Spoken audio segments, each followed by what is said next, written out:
One of the things that I think surprises people, and often we get questions, is they're saying, you mean when energy is produced, that is, information isn't publicly shared or made available to governments? Surely it's metered, and surely people know where it goes. Yeah, well, there's still a fair amount of privacy required for two reasons. One, critical human infrastructure information is part of like national security and a lot of energy grids.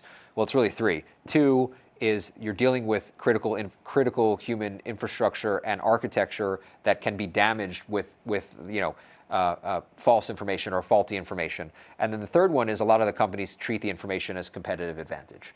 And so one of the cool things about blockchain and one of the cool things about some of the emerging proof architecture around zero knowledge proofs is be able to share information across multiple stakeholders with models, with other people, without divulging all of the information, without giving up who owns the data, where the data is coming from, what type of device, et cetera, et cetera. I mean, you can basically identify the areas that you want to disclose and which ones what you don't want to disclose.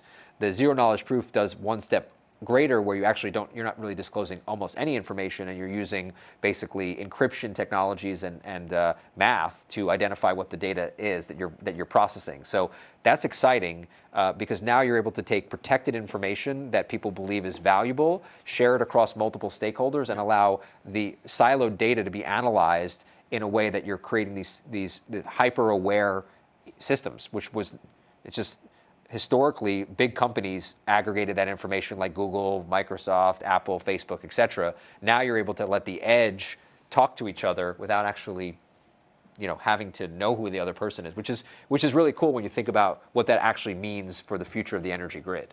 And this helps us understand kind of the nuance and the opportunity here, because the obvious thing would be, well, you're producing energy, that's data, stick it in a database somewhere, surely that's done. Why do you need blockchain? And someone must be doing it. And what we're learning here is, well, actually, it's sharing it with a set of permission rules put in smart contracts, and in encrypted mechanisms and shared mechanisms that allow us to act on it in ways that haven't been done, and then collectively have greater intelligence about how to act on energy.